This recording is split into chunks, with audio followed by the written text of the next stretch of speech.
We told men to open up, but we took away the rooms they once felt safe in, not with protests, not with loud demands, but quietly. One room, one retreat, one trusted place at a time. And now, the spaces where men used to talk, to breathe, to belong, they're gone, and almost no one noticed. So it's no surprise that while men have fewer places to connect, more and more of them are turning to the loudest, boldest voices online, just to feel seen. Which brings us to a question. More people should be asking, who speaks for men when no one else is willing to? Stick around, because by the end of this video, I'll show you the deeper reason why so many men feel lost right now, and how this quiet disappearance of male space may be one of the biggest reasons behind it. And if you've ever felt that shift, like something was taken from you but you couldn't quite name it, drop a comment below. I see the void. Let's talk about what's really happening beneath the surface. Let's go back just a few decades. There was a time when men had places, natural, accepted places, where they could show up, belong, and grow. The workplace. That was one, not just for money, but for mentorship, pride, structure. Today, it's fully integrated, and that's not a bad thing. But it's no longer a male space, and in many cases, that shift left men adrift. Then there were social clubs, places to gather, laugh, decompress. Most of them were shut down, labeled discriminatory or outdated. Sports used to be a kind of sacred ground. Now every major league has female analysts, reporters, or locker room access, which again isn't wrong. But it chipped away at yet another space that used to feel like a brotherhood. And perhaps the clearest example, the Boy Scouts. Once a rite of passage for young men, now disbanded in their traditional form. Meanwhile, the Girl Scouts remain proudly exclusive, and no one questions it. Here's the truth. Men's spaces weren't erased with signs or protests. They were quietly dissolved, one policy at a time, and the world barely blinked. What's left is a kind of social emptiness, not just for young men looking for guidance, but for older men too, the ones who used to be mentors, leaders and anchors inside those spaces. We told men to open up, but we took away the rooms they once felt safe in, and when a man doesn't have a place to talk, to belong, he'll find a substitute, even if it's digital, even if it's dangerous. That's what we're going to explore next. Have you ever noticed how the world defends women's spaces, but quietly dismantles men's? We see women-only gyms, wellness retreats, support groups, book clubs, OB/GYN clinics. No one challenges them. No one questions their purpose, and rightfully so, because women feel safer, more open, and more comfortable around other women. But when men want the same thing, when men say, I'd like a space where I can just talk with other men. No performance, no pretense. The reaction is very different. Suddenly it's labeled toxic or exclusionary or threatening, as if the act of men gathering privately must be up to no good. And here's where it starts to feel unfair, because the reasoning that justifies women's spaces, safety, comfort, vulnerability, applies just as powerfully to men. But culturally, we act like men don't need those things. We say, come on, you're a guy, you're strong, you're fine. But the truth is, men don't stop needing safety and support just because they're strong. In fact, the presence of just one woman in a male-only group can shift the entire dynamic, sometimes for the better, but often towards self-censorship, less openness, more hesitation. It's not about superiority, it's not about exclusion. It's about psychology, about comfort, about the simple fact that men and women express vulnerability differently. Here's the double standard. We say women need space to be women, but we say men are wrong for wanting space to be men. That doesn't add up. And this contradiction, this quiet imbalance, is one of the reasons men have stopped talking. altogether, because if society punishes you for trying to find your own space, eventually you stop looking for one. Let's keep going, because this goes deeper, and what happens next is even more telling. There's a simple truth we don't talk about enough. Men heal better in the company of other men, not always, not in every setting, but when men are given space, real judgment-free space, something powerful happens. They breathe differently, they speak more openly, they shed the armor they've been taught to wear for decades. In all male environments, men are more likely to talk about what's real, their fears, their health, their marriages, their doubts as fathers, as husbands, as aging men in a world that feels like it's speeding past them. There's no need to impress, no need to perform, just presence, and science backs it up. Studies show that same-sex environments, whether in schools, recovery groups, or support circles, can lead to better emotional expression, greater comfort in vulnerability, stronger peer support, even reduced anxiety and depression over time. Women have always known this. It's why they seek out women-only retreats, therapy groups, and health circles.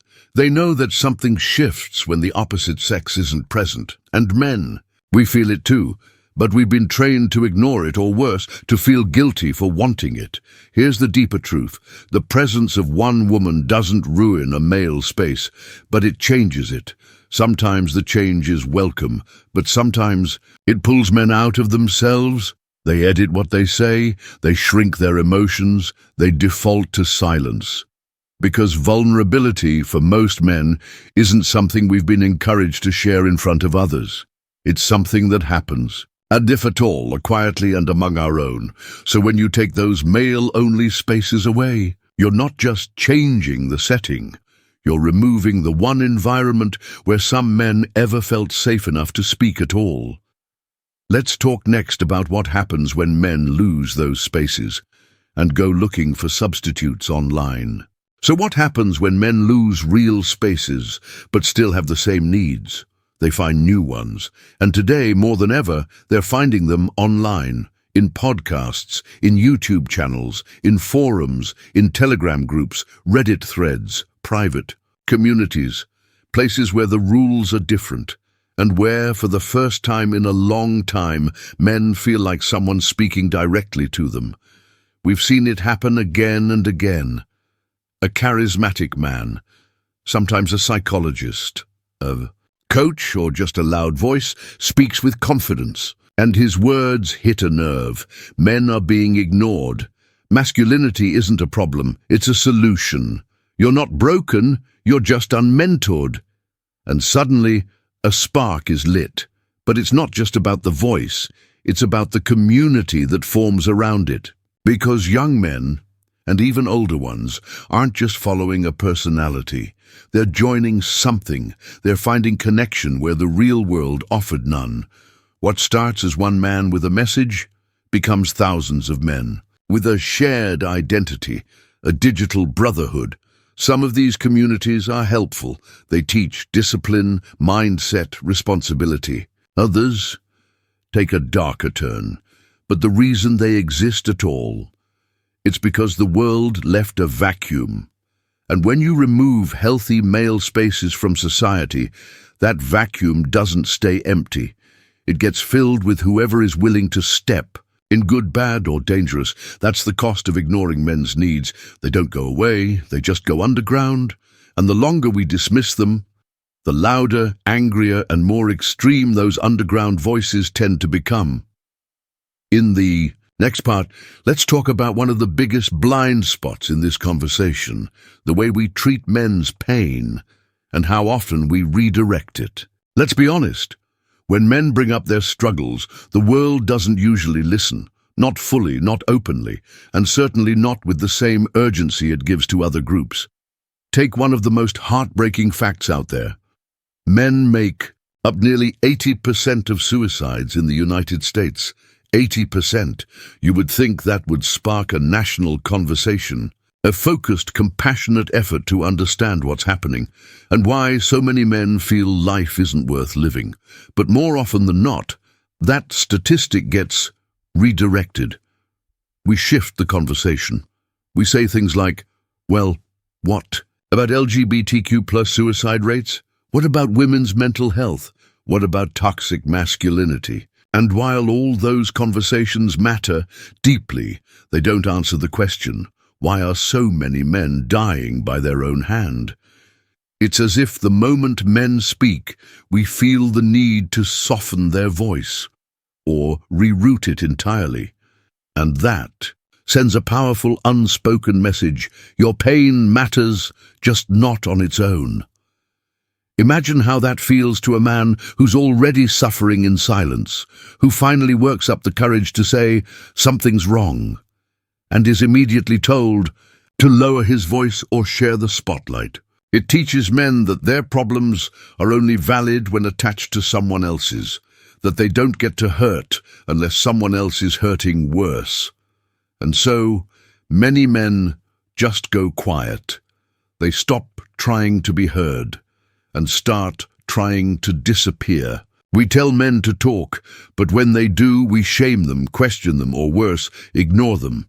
In the next part, let's look deeper into what men are actually craving. Because it's not power, it's not dominance, it's something far more human and far more universal. Here's something no one says out loud, but every man feels deep down. Men aren't craving control. They're craving connection. They don't want to dominate.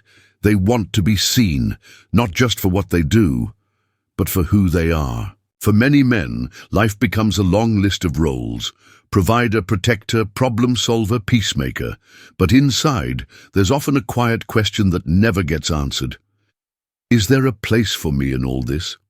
What men are really looking for, especially as they age, isn't glory or validation. It's belonging.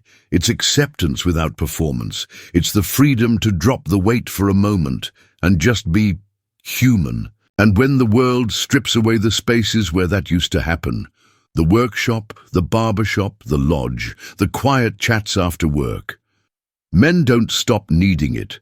They just stop asking for it. So they retreat, sometimes into silence, sometimes into frustration, sometimes into those online voices we talked about earlier, the ones who say, you don't need the world, you just need a mission. And while that can be motivating, it can also be deeply isolating. Because underneath the drive, the purpose, the bravado, what most men want is to feel safe enough to put the armor down, to sit across from another man or woman and say, I don't have it all figured out, and not be judged for it. That's not weakness, that's humanity. And it's time we stopped treating men's need for connection like it's a threat and started recognizing it as a quiet call for healing. Next, let's talk about what happens when that craving is ignored for too long, and what the cost really is when we erase male identity altogether. When we talk about the cost of erasing male identity, we're not talking about politics. We're talking about something far more personal and far more human. Because when you take away a man's space, his voice, his right to be a man, you don't just create discomfort. You create disconnection. You create a man who second-guesses himself in every relationship, doesn't know where to turn when he's overwhelmed, feels invisible in conversations that once made him feel alive, walks through the world with his shoulders a little heavier and his spirit a little dimmer. This doesn't happen overnight. It happens slowly, quietly. 1,000 small moments where he realizes, I'm not really allowed to exist here as I am. We tell men to open up, but offer no place to do it. We tell men to step aside and then shame them when they step back. We want men to be vulnerable, but punish them when they are. This kind of emotional whiplash doesn't make men better. It makes them bitter or silent or broken, and in that silence they disappear, not always physically, but emotionally. In their marriages, in their friendships, in their fatherhood, in their purpose. And here's the thing, a man without identity doesn't just stop leading, he stops living. He becomes a version of himself that's quieter, less certain, more isolated, not because he wants to be, but because no one left the door open for him to come back. So what can we do? We don't need to fight. We just need to rebuild a space where men feel welcome again. Let's close with that idea and a gentle invitation to begin that work. So, who speaks for men? Right now, not enough people. But maybe, just maybe, that's starting to change. Because here's the truth, men don't need saving, they don't need dominance, they don't need to reclaim something from someone else.